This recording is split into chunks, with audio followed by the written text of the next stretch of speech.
మనసు స్నేహితుడిగా, శత్రువుగా ఎలా ఉంటుంది? దాని కార్యాలేంటి? దాన్ని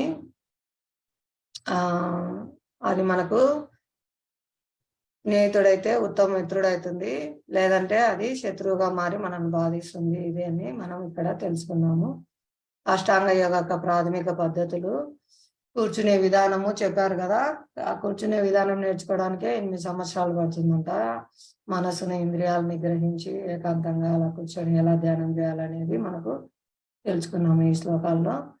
కాబట్టి అర్జునుడు ఇది నాకు సాధ్యం కాదంటున్నారు. మనసు నియంత్రించాల్సిన అవసరం గురించి ఈ ధ్యాన యోగం అనేది నాకు ఆచరణ సాధ్యము మరియు ఓర్వర అనేది ఈ మనస్సు నియంత్రణకు పరిష్కారం ఏమిటి అని అడుగుతున్నారు. నేను గాలినైనా బంధిస్తాను కానీ ఈ చంచలమైన మనస్సును నిగ్రహించలేనని అడుగుతున్నారు అర్జునుడు. అక్కడ అభ్యాసము వైరాగ్యంచే నువ్వు దీన్ని సాధిస్తావని భగవంతుడు తెలియజేశారు. విజయాన్ని సాధించలేకపోయిన యోగి యొక్క గతి ఏమిటి అని మళ్ళీ అర్జునుడు క్వశ్చన్ వేస్తున్నారు. ఈ స్వల్ప అభ్యాసం చేసినా కూడా వాళ్ళకు నశించిపోదు. స్వల్పం అపేక్ష అయితే త్రాయతో మహతో భయాత్, ఇది 2వ అధ్యాయంలో వస్తుంది. కొంచెం చేసినా కూడా వాళ్ళు ఎంతో భయాన్ని నుంచి రక్షింపబడతారు.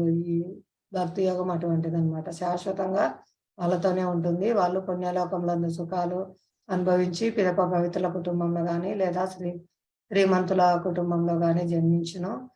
దీర్ఘకాల యోగాభ్యాసము జ్ఞానవంతులైన యోగుల కుటుంబంలో జన్మం పొందుతారు. కానీ అది చాలా అరుదు అనమాట. కాబట్టి మనకి ఇప్పుడు వచ్చిన అరుదైన అవకాశాన్ని మనం సద్వినియోగం పరుచుకోవాలి. ఒకవేళ ఇది మిస్ అయితే మనం చెప్పుకున్నాం కదా, 2000 చతుర్యుగాలకు ఒకసారే కృష్ణ వచ్చేది, చైతన్య మహాప్రభు వచ్చేది. మళ్ళీ అవకాశం రావాలంటే మనకు 2000 చతుర్యుగాలు పడుతుంది అనమాట. చాలా సమయం కోల్పోతాం. కాబట్టి మనం ఈ అవకాశాన్ని దుర్వినియోగం చేసుకోవద్దు. ఇది చాలా దుర్లభమైన అవకాశము. వెంటనే అందరూ హరే కృష్ణ మహామంత్రాన్ని కీర్తించండి, స్వీకరించండి. ఆచార్యులు చెప్పిన విధంగా నడుచుకోవడానికి మనం కొంచెం ప్రయత్నం చేసినా చాలు, భగవంతుడు ఎంతో సంతోషిస్తాడు, మనకు ఎన్నో అవకాశాలు ఇస్తాడు. కాబట్టి ప్రయత్నం చేయండి ప్రతి ఒక్కరు హరినామ సంకీర్తనం చేయడానికి. ద టాప్ మోస్ట్ యోగి అనేది ఎవరైనా చెప్తున్నారు లాస్ట్ లో. కృష్ణుని ఆరాధించే భక్తుడే అందరికంటే కూడా అత్యున్నతమైన యోగి అని భగవంతుడు ఇక్కడ చెప్తున్నారు అన్నమాట, డిక్లేర్ చేస్తున్నారు.